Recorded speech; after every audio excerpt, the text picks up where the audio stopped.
Bismillahirrahmanirrahim.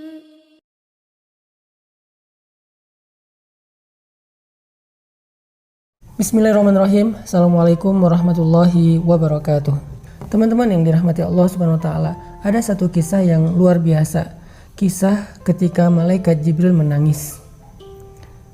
Teman-teman pernah dengar malaikat Jibril menangis? Padahal kita tahu malaikat Jibril itu kata Allah syadidul quwa, malaikat yang keras, yang kuat, yang ditakuti oleh malaikat yang lain. Dzu mirratin, malaikat yang sangat wibawa, malaikat yang sangat agung, yang kalau beliau mengepakkan sayapnya, satu sayapnya itu bisa menutupi langit dan bumi. Dia memiliki 600 sayap, satu sayapnya aja bisa menutupi langit dan bumi, bisa menutupi cahaya matahari, satu sayap Jibril. Tapi malaikat sebesar ini ternyata pernah menangis. Satu hari Nabi mendapati Jibril sedang menangis, duduk di sebuah tempat, kemudian dia menangis, air matanya membasahi wajahnya. Kemudian Nabi bertanya kepada Jibril, "Wahai Jibril, ma yubki, kenapa engkau menangis?" Jibril kemudian menoleh ke arah Nabi dan mengatakan, "Ya Rasulullah, bagaimana saya tidak menangis? Sejak saya melihat neraka Allah, air mata saya selalu mengalir karena takut kepada Allah Subhanahu wa taala." Takut kepada Allah Subhanahu wa taala, takut akan azab api neraka. Sampai malaikat Jibril aja takut diazab api neraka. Semua kita berdoa dan berharap kepada Allah Subhanahu wa taala supaya termasuk di antara orang yang dijamin masuk surga dan dijamin terbebas dari api neraka. Karena jaminan Allah Subhanahu wa taala itu adalah jaminan yang paling kuat. Bahkan Allah Subhanahu wa taala menyebutnya di dalam Al-Qur'an dengan istilah urwatul wusqa, tali yang tidak mungkin terputus. Arti tali di sini adalah jaminan atau janji Allah Subhanahu wa taala.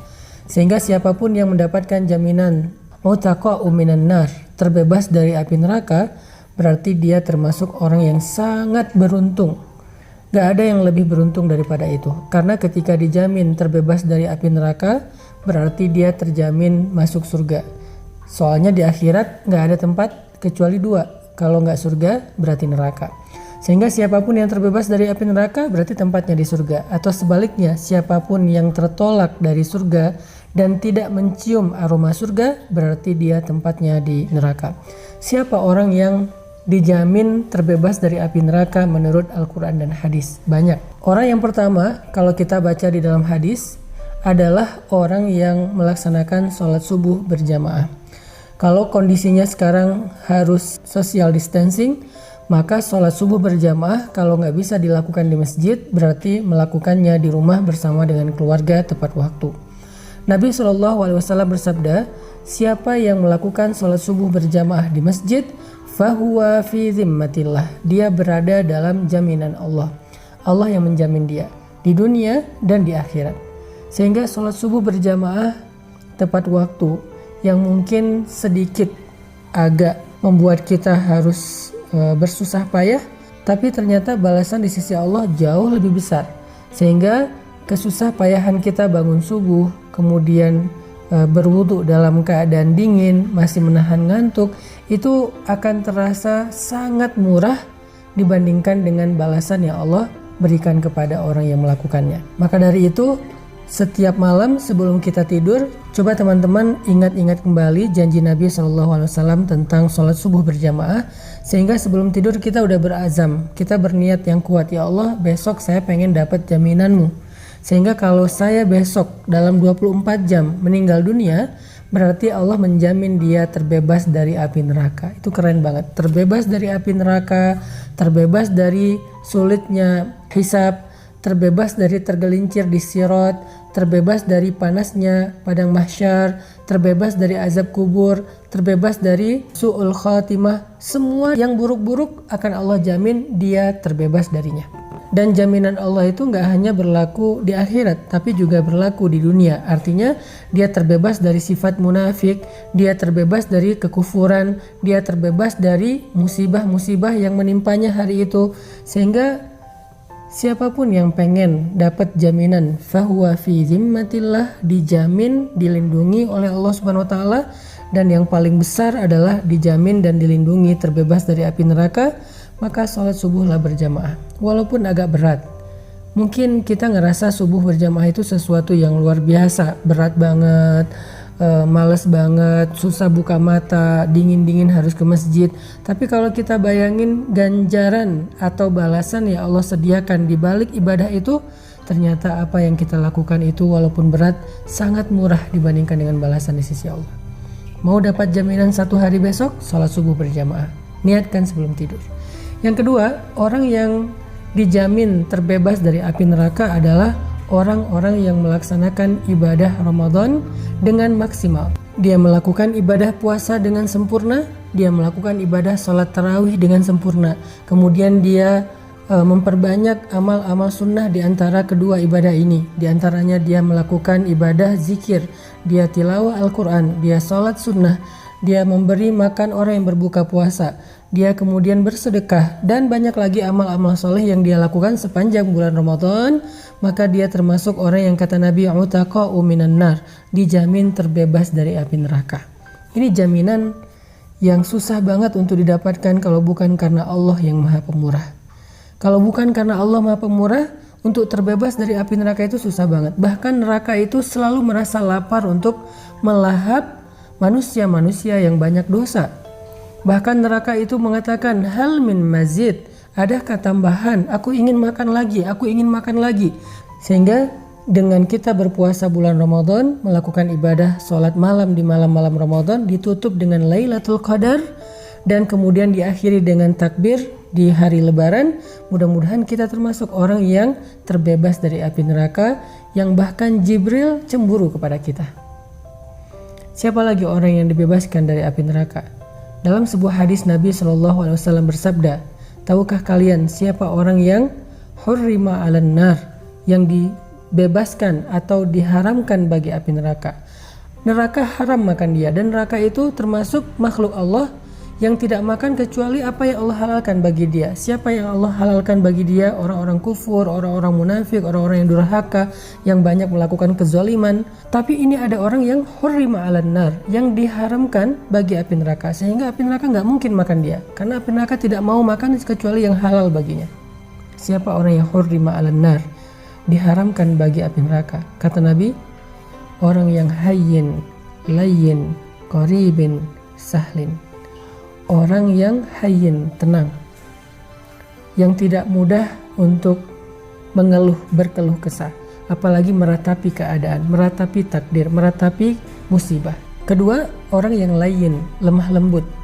Bahkan Allah Subhanahu wa taala menyuruh kepada Musa dan Harun ketika bertemu dengan Firaun, faqula lahu qawlan layyinan, ucapkanlah kepada Firaun ucapan yang lemah lembut. Bahkan ketika berhadapan dengan Firaun saja, di awal Allah menyuruh Musa dan Harun berkata lemah lembut. Bagaimana kita kepada orang tua kita? Apakah kita sudah layyin kepada orang tua kita? Bagaimana seorang istri kepada suaminya, suami kepada istrinya, orang tua kepada anaknya, sahabat kepada sahabatnya, bahkan tuan kepada pembantunya, atasan kepada karyawannya? Apakah kita layyin, termasuk yang apabila berbicara lemah lembut? Kalau kita termasuk orang yang bisa menjaga akhlak, tetap layyin, terutama kepada orang-orang yang harus kita bersikap baik kepadanya, seperti guru kita, ulama kita, pemimpin kita, orang tua kita di rumah nomor 1, pasangan kita, suami atau istri kita. Kalau kita bisa jaga terus dalam keadaan layyin, sampai kalau ditanya oleh seseorang kepada mereka, wahai fulana, bagaimana pendapatmu tentang suami kamu? Lalu dia menjawab, yang saya tahu suami saya itu orang yang lemah lembut, yang saya tahu istri saya itu orang yang lemah lembut, yang saya tahu anak saya itu anak yang lemah lembut, yang saya tahu orang tua saya orang tua yang lemah lembut. Kalau kita dikenal dengan layyin, berarti kita insya Allah termasuk yang dibebaskan dari api neraka. Yang ketiga, qaribin, orang yang qarib, akrab. Akrab itu akrab dalam bahasa Indonesia.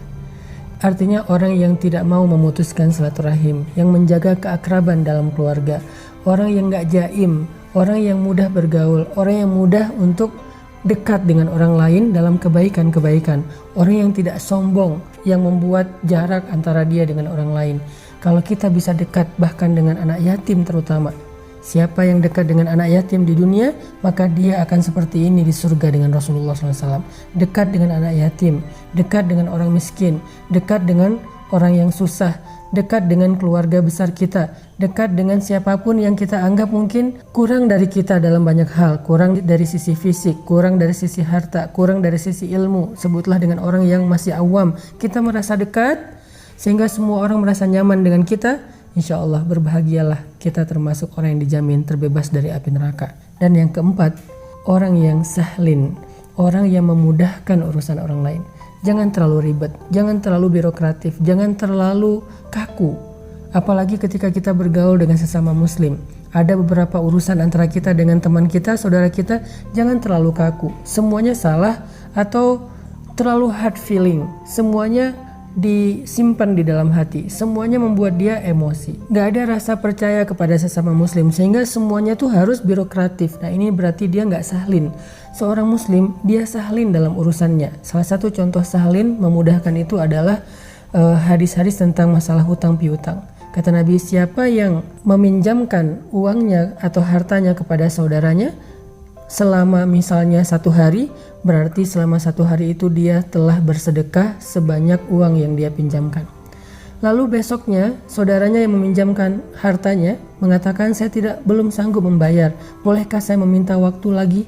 Lalu dia memberikan waktu tambahan 1 hari, maka dia sudah bersedekah sebesar 2 kali lipat dari harta yang dia pinjamkan, dan seterusnya dan seterusnya. Ini artinya semakin banyak kita memudahkan urusan orang lain dalam interaksi kita sehari-hari, maka semakin kita mendekati jaminan Allah terbebas dari api neraka. Sampai Nabi mengatakan, siapa yang meringankan beban saudaranya di dunia, Allah ringankan bebannya di akhirat. Siapa yang mengangkat urusan atau hajat saudaranya di dunia, maka Allah mudahkan urusan atau hajatnya di akhirat. Fima ma'nah. Ini adalah diantara contoh-contoh orang yang Jibril cemburu kepada mereka karena mereka dijamin terbebas dari api neraka. Mudah-mudahan kita termasuk orang itu. Barakallah.